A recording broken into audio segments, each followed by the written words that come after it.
Hi and welcome to lesson number 4 of section number 4।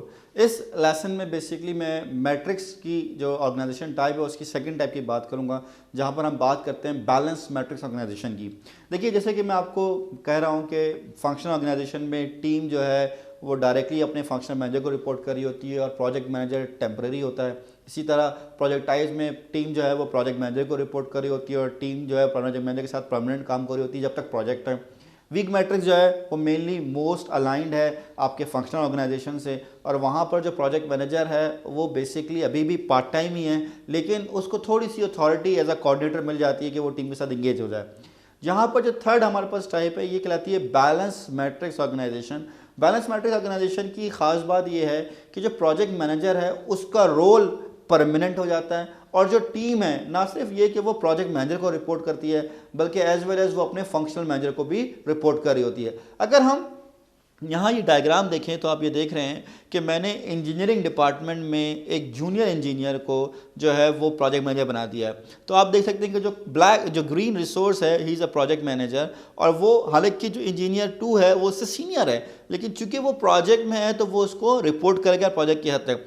और जो बाकी दूसरे डिपार्टमेंट की काली भेड़े या प्रोजेक्ट के रिसोर्सेज हैं वो बेसिकली प्रोजेक्ट मैनेजर को रिपोर्ट करी हैं। यहाँ पर जो इशू आता है वो ये आता है कि जो आपकी टीम है उसकी डबल रिपोर्टिंग हो जाती है, वो अपने फंक्शनल मैनेजर को भी रिपोर्ट कर रहे होते हैं और वो प्रोजेक्ट मैनेजर को भी रिपोर्ट कर रहे होते हैं। जनरली मुझसे एक क्वेश्चन होता है कि ऐसा ये जो प्रोजेक्ट मैनेजर है ये कौन से डिपार्टमेंट का होना चाहिए, तो मैं ये कहता हूँ कि ये प्रोजेक्ट मैनेजर उस डिपार्टमेंट से होना चाहिए जिसका प्रोजेक्ट है। जैसे कि एग्जाम्पल के तौर पर एक बड़ा मज़ेदार केस हुआ, एक बैंक ने मुझे बुलाया पीएमओ सेटअप करने के लिए। I went there, I had couple of meetings and you can discussion, but somehow वो चीज़ मटेरियलाइज तो नहीं हो पाई कि मैं उनका पीएमओ सेटअप करता। तो ऐसी बातों बातों में उन्होंने कहा सर हमारा एक प्रोजेक्ट चल रहा है और इस प्रोजेक्ट में आपका क्या मतलब इनपुट है। तो चूँकि मैं ज़ाहिर है उनके साथ मल्टीपल मीटिंग्स हुई थी, डिस्कशंस हुई थी, तो आई नो द बैकग्राउंड। मैंने कहा देखिए ये प्रोजेक्ट जो है ये क्रेडिट कार्ड लॉन्च करने का प्रोजेक्ट है, तो आपने इस प्रोजेक्ट का प्रोजेक्ट मैनेजर आईटी से बना दिया। होना क्या चाहिए था, इस प्रोजेक्ट का जो प्रोजेक्ट मैनेजर है वो बिजनेस साइड से होना चाहिए था, वो क्रेडिट कार्ड डिपार्टमेंट से होना चाहिए था। अब क्या हो रहा है, बेचारा आईटी का जो मैनेजर है वो टीम से काम भी करा रहा है, वो क्रेडिट कार्ड डिपार्टमेंट से जाके प्रोसेसेस भी समझ रहा है, वो ऑडिट से उसको क्लियर भी करा रहा है, और सारे जहाँ ही काम कर रहा है, और आखिर में सारी बुराई आ रही है आईटी वालों पे कि जी आईटी वाले काम नहीं कर रहे, आईटी वालों को पता ही नहीं है, प्रोजेक्ट डिले करा दिया। तो मैंने कहा बेसिकली तो होना ही चाहिए था। आप कहते हैं भाई हम तो टीम मेंबर हैं, हमने तो काम करना है, आप प्रोजेक्ट मैनेजर आइडेंटिफाई करें, टाइमलाइन दें, हम आपको वो काम करके दे देंगे, प्रोसेस आप फाइनेंस करके दें। होता क्या था, वो काम करते थे, कहते जी प्रोसेस चेंज हो गया, अच्छा जी प्रोसेस में ये ट्विकिंग आ गई, तो अब बेचारा प्रोजेक्ट मैनेजर कहीं का रहता ही नहीं था। तो मैंने कहा कि आप एक काम करें, आप आईटी पे बल्ली मत लें, आप बोलेंगे जी ये बिजनेस डिपार्टमेंट वाले प्रोजेक्ट मैनेज करें, हम आपको टाइम पे काम करके दे देंगे। जैसे ही समहाउ उन्होंने प्रोजेक्ट तो नहीं दिया मुझे, लेकिन ये मेरी बात सुन ली, और क्या हुआ कि उन्होंने अपना प्रोजेक्ट मैनेजर हटा दिया वहाँ से, और उन्होंने कहा कि जी वी विल मैनेज इट, और उन्होंने दूसरे डिपार्टमेंट का जो जो जो कंसर्न डिपार्टमेंट था क्रेडिट डिपार्टमेंट, उसके बंदे को एक प्रोजेक्ट मैनेजर बनवा दिया और उसको जो उन्होंने कहा कर दिया। तो ये प्रोजेक्ट इनिशियली 6 महीने प्लान था।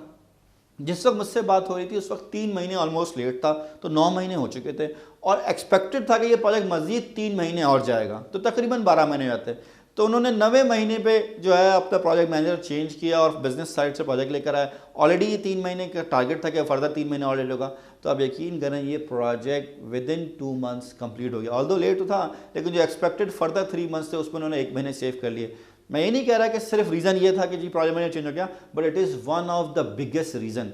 तो जब भी आप कोई प्रोजेक्ट मैनेजर आइडेंटिफाई करें तो हमेशा बैलेंस मैट्रिक्स में तो स्पेसिफिकली उस एनवायरनमेंट से, उस डिपार्टमेंट से, उस सेक्शन से आइडेंटिफाई करें जिसने इवेंचुअली प्रोजेक्ट को रन करना है ऑपरेशंस के बाद, या जो उसका ओनर है, रादर देन ये कि जो डेवलपर है या जो काम कर रहा है उसको आप डिफाइन करें। सो बैलेंस मैट्रिक्स ऑर्गेनाइजेशन में project manager is a full time project manager, और टीम भी जो है उसको फुल टाइम रिपोर्ट करिए जब तक प्रोजेक्ट में है। यानी कि अगर टीम प्रोजेक्ट साल भर का है तो हो सकता है कोई टीम मेंबर 2 दिन के लिए रिपोर्ट कर रहा, कोई टीम मेंबर 2 महीने के लिए कर रहा, कोई टीम मेंबर पूरे साल के लिए कर रहा। तो जो भी टीम मेंबर की एंगेजमेंट है प्रोजेक्ट में जिस टाइम पीरियड तक, उस टाइम तक वो सिर्फ अपने प्रोजेक्ट मैनेजर को रिपोर्ट करेगा प्रोजेक्ट के लिए, और साथ साथ जो है वो काम भी करेगा। ऑल्दो बैलेंस है तो वो अपने फंक्शन मैनेजर को भी रिपोर्ट कर रहा होगा, लेकिन प्रोजेक्ट के हवाले से जो वो उसमें देख रहा होगा। So that's all about the balance matrix organisation. Now in the next video I will talk about the strong matrix organization structure. Thank you.